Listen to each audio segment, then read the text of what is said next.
Hello, welcome to your educational channel, Dad, the place where we help you achieve your goals in learning the Arabic language. This lesson will be rich in new information and is a collection of many ideas. You will find most of the answers to the questions that are on your mind. In this session, we will explore the last three letters of the Arabic alphabet, al-alif, al-waw, al-ya. But wait, didn't we see these letters in the second lesson of this series?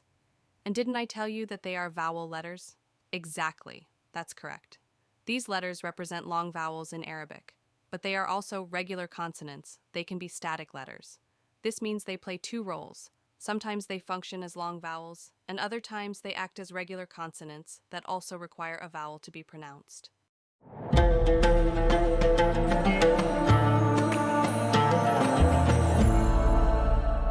First, let's get to know these letters well when they function as long vowels. Let's start with al-alif. This letter is a long vowel sound produced from the deepest part of the throat without obstructing the airflow. If we place it after any letter, that letter is pronounced as a long sound. Now, listen to the pronunciation with Othman. Ba, ba, ta, ta, ka, ka, la, la. Great! The letter aleph is written as a vertical stroke, but sometimes it appears in the shape of the letter el-ya, without dots beneath it. So, don't be surprised if you find this letter without dots in a sentence. It is not a ya, but rather an alif, meaning it represents a long vowel. The second characteristic of alif is that it never appears at the beginning of a word. It always comes in the middle or at the end.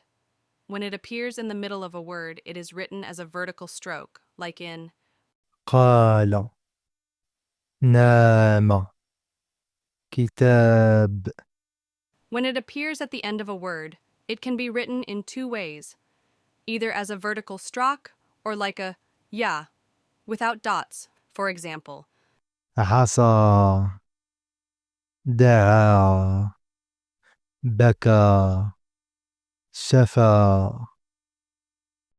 Now, you might be wondering, when should I write alif as a vertical stroke, and when should I write it as a ya without dots? Well, we will learn this rule in the second level. At this point, you may have noticed from the previous examples that alif is essentially a short vowel, al-fatha, plus an extended sound. This vowel sound is equivalent to pronouncing two fatha at the same time. Observe these examples. أ آ ض ض ت ت ك ك ن ن.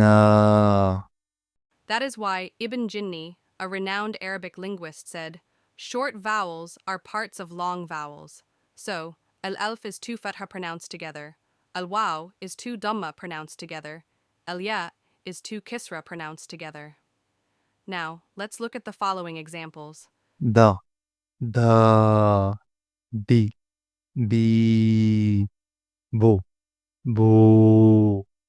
I think we now have a good understanding of the Arabic sound system. Well, now we will see these letters in their consonant form. Consonants, in turn, need short and long vowels to be pronounced. Let's start with the letter alif. In fact, we have already seen this letter before. It was the first letter we encountered. We called it hamza in the second lesson. The hamza is actually an alif. We just placed this mark above it to indicate that it is a consonant and not a vowel. As we mentioned earlier, consonants are dead letters that need short and long vowels to bring them to life. Now, listen to the hamza with different vowel sounds. As usual, this section will be with Othman. Short vowels. أ أكل أو إي إمام. Now notice how it sounds with long vowels. آ آن. If the hamza is followed by an alif, it is simplified in this form by placing a wavy line over the alif after removing the hamza. أو أوروبا إي إيران. All right. Thank you, Othman. I think the picture is starting to become clearer regarding Arabic letters. But wait, as we have seen in previous lessons, al-hamza is written in different ways. What is the explanation for this? In fact, all these forms produce the same sound. The way the letter is written varies based on certain rules, which we will learn later.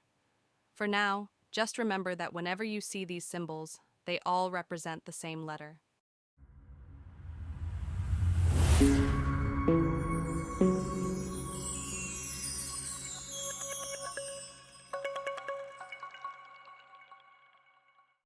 Secondly, the letter al-waw as a consonant.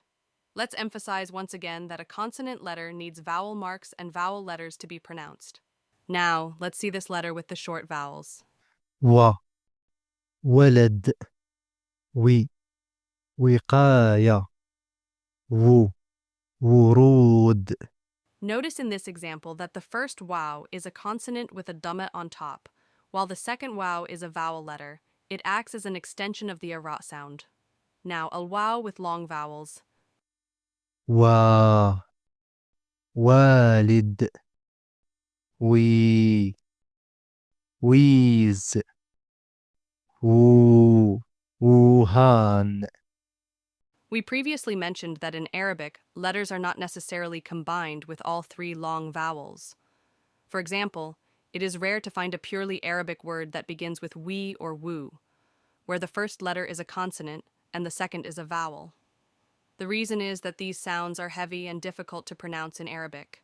This is different from English, where words like wood and wheels exist.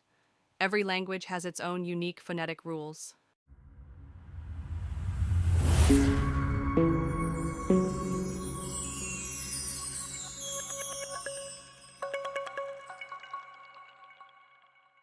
The last letter we have in this lesson is the letter al-ya. This letter can also function as both a long vowel and a consonant. It acts as a vowel when it extends the sound of letters like بي تي كي. However, it is considered a consonant when it requires short or long vowels to be pronounced.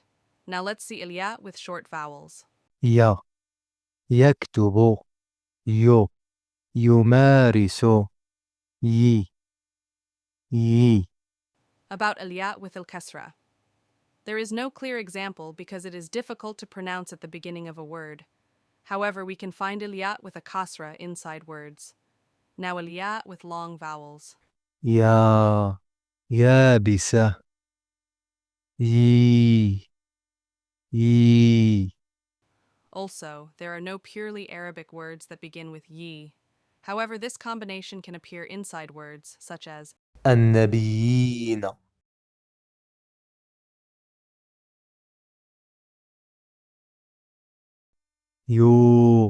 يوسف. Now repeat after me. يوسف ويحيى من النبيين. قدم الولد ورودا لوالده. قدم الولد ورودا لوالده. Notice the importance of short and long vowels. In the words walad and walid, even though they look similar, their meanings are different. In walad, al-waw is pronounced wa because it has a short vowel al-fatha. In walid, al-waw is pronounced wa because it is followed by a long vowel. وولد ووالد.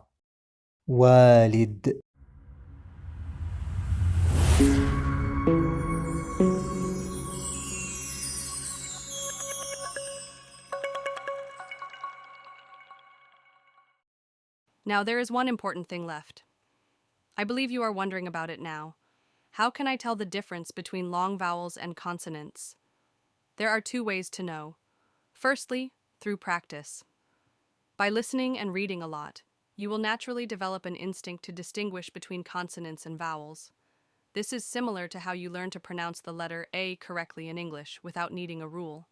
Note the following examples: face, car, apple, wall, share. Here, as a native English speaker, you can pronounce the letter A in different ways without the need for rules, and the same applies to the Arabic language. Secondly, by using some basic rules. The long vowels never appear at the beginning of a word because they always come after consonants to extend their sound. So, if you see these letters at the beginning of a word, they are consonants, not long vowels. Note the following examples. ولد يلعب أكل. You can recognize consonants by al-harakat, short vowels. If these letters has fathat, dhamma, kasra, above or below it, then it is a consonant and not a vowel. Long vowels never carry short vowel marks. Let's see these examples. الولد الولد الوالد الوالد اليد اليد اليابسة اليابسة الورود الورود. Notice that in the first example, the letter al-waw has a fathat above it, meaning it is a consonant. In the second example, the letter al-waw is followed by alif, which indicates that al-waw is also a consonant because it is not logical for two vowels to come consecutively. In the third example, the letter al-ya has a fathat above it, meaning it is a consonant. In the fourth example, the letter al-ya is followed by alif, so it is also a consonant. In the fifth example, the first waw has a dhammat above it, meaning it is a consonant, but the second waw has no diacritic mark, meaning it is a long vowel that extends the sound of the letter ara. All right, you will only need these rules at the beginning. After that, you will find it very easy. Trust me. Eventually, you will even be able to read words without short vowel marks. As your skills improve, you will rely less on them, just like how training wheels are removed from a bicycle once you learn how to ride. Now we will move on to something important, the diacritical marks that you may have noticed in previous lessons. First, in the sentences you repeated with Othman, you may have noticed that the last letter had either two fathas, two dhammas, or two kasras. Now observe the following examples. هذا بلد جميل. هذا البلد الجميل. What did you discover here? Or rather, what is the difference between the two sentences? Yes, that's correct. In the second sentence, we added the definite article al. When we made the words definite, we placed only one dhamma on each word. To make it easier for you, it's the same concept in English. A word is definite when we place the before it, and it is indefinite when we use a or an. In Arabic, a word is definite if it has al before it, and it is indefinite if the last letter has two dhamma, two fatha, or two kasra. In the previous examples, the word balad was indefinite because we did not specify which country. But in the second sentence, we made it definite by adding the definite article, so we placed only one dhamma. The same rule applies to the two fatha and two kisrat. When you see two diacritical marks together on a word, know that it is indefinite. Even in pronunciation, the case is different. When we have two dhamma, two fatha, or two kesra, they are pronounced slightly differently. When pronounced, you can hear a subtle noon sound at the end of the word.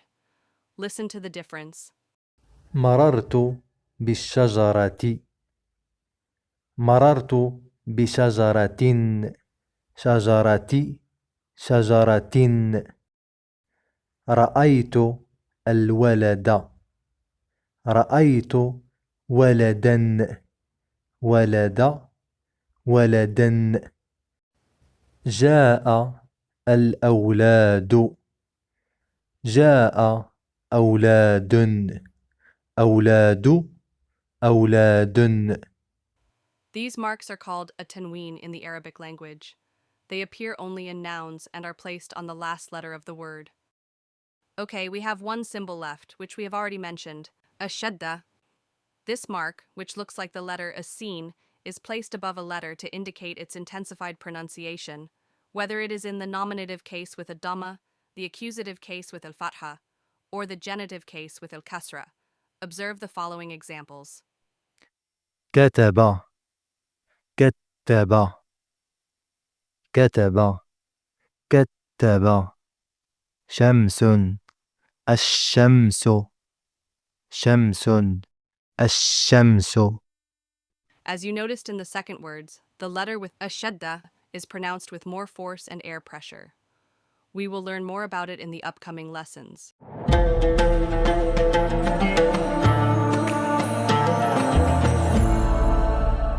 Now, we have reached the end of this lesson. It was full of new information.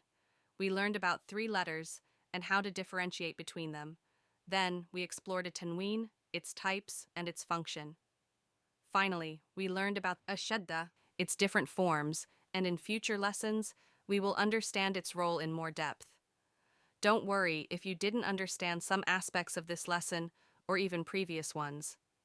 The goal of this course is to help you recognize Arabic letters and how to pronounce them with long and short vowels. The extra information I provide is meant to immerse you in the structure of the Arabic language and help you become familiar with it. Just like the French say, let's get our hands in the dough. There is only one lesson left in this series. In it, we will review most of the letters, and for the first time, we will try reading a full Arabic word. It will be very exciting. See you in the final lesson. Goodbye.